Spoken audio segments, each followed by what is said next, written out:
Hello friends, आज मैं आपके साथ डिस्कस करूंगा नेचर और फीचर्स ऑफ कोऑर्डिनेशन या कैरेक्टरिस्टिक्स ऑफ कोऑर्डिनेशन। इसके लिए आपको मीनिंग, अगर ये क्वेश्चन आ जाता है तो आपको मीनिंग लिखना पड़ेगा कि कोऑर्डिनेशन क्या होती है। उसके लिए लिंक डिस्क्रिप्शन में है, जिसमें कोऑर्डिनेशन में मैंने एक्सप्लेन किया हुआ डिटेल में कि होता क्या है मीनिंग से रिलेटेड। तो चलिए शुरू करते हैं आज की वीडियो। नेचर और फीचर्स और कैरेक्टरिस्टिक्स ऑफ कोऑर्डिनेशन। तो coordination integrates group efforts. Coordination से क्या होता है, जो भी ग्रुप एफर्ट्स हैं उसको इंटीग्रेट, यूनाइट किया जाता है। तो coordination always apply to a group. Coordination सिर्फ ग्रुप में होती है, एक आधा इंसान हो तो क्या कोऑर्डिनेशन है, ठीक है। सिंक्रोनाइजेशन की जाती है, मैंने आपको पिछली वीडियो में भी बताया था, ये वर्ड आपको लगातार इस्तेमाल करना है कोऑर्डिनेशन का, कोई भी टॉपिक आ जाए। Synchronisation of different actions. तो बेसिकली कोऑर्डिनेशन में क्या होता है कि एक से ज़्यादा लोग होने चाहिए, ग्रुप ऑफ पीपल होने चाहिए, और वो क्या करेंगे, अपने एफर्ट्स को सिंक्रोनाइज करेंगे। सिंक्रोनाइज करने का मतलब एक दूसरे के साथ यूनाइट करने की कोशिश करेंगे, तभी कोऑर्डिनेशन अच्छे तरीके से हो सकती है। तो तभी इंटीग्रेशन होगी, और इंटीग्रेशन होगी तो कोऑर्डिनेशन हो जाएगी। तो फर्स्ट पॉइंट हमें बताता है कि कोऑर्डिनेशन क्या करता है, ग्रुप एफर्ट्स को इंटीग्रेट करने की कोशिश करता है। नेक्स्ट सेकंड पॉइंट है एंश्योर्स यूनिटी ऑफ एफर्ट्स। ये एंश्योर करता है कि जितने भी लोग एफर्ट मार रहे हैं उनके एफर्ट की यूनिटी होनी चाहिए, ठीक है। तो main emphasis on unifying, basically unification पे मेन फोकस होगा। मैंने यूनिफाइंग के स्पेलिंग थोड़े उल्ट सुल्ट लिख रहे हैं, मैं फिर से लिख लेता हूँ।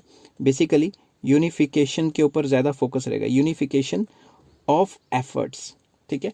Main emphasis on unification of efforts of different individuals as conflicting efforts में cause damage to the firm. तो सारों के एफर्ट्स को यूनिफाई करना है, इकट्ठे लेके चलना है। स्पीड में कभी गलती हो जाती है, उसके लिए माफ़ करना।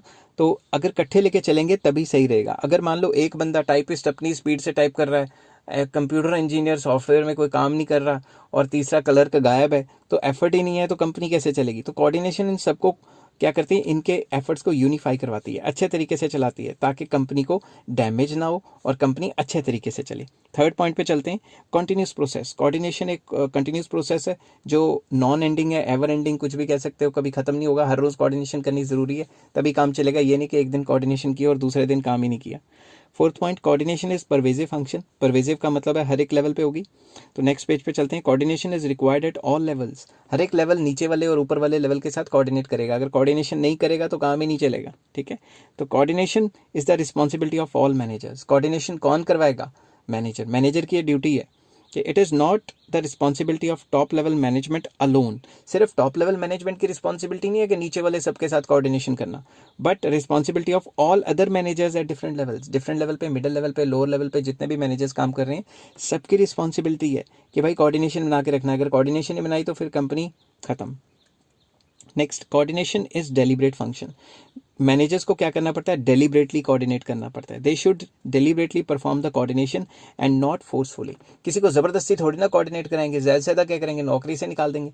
तो उसको मोटिवेट करके, बंदों को मोटिवेट करके कोऑर्डिनेट कराना पड़ता है, ठीक है। तो आई होप ये सारी चीज़ें आपको समझ आ रही होंगी।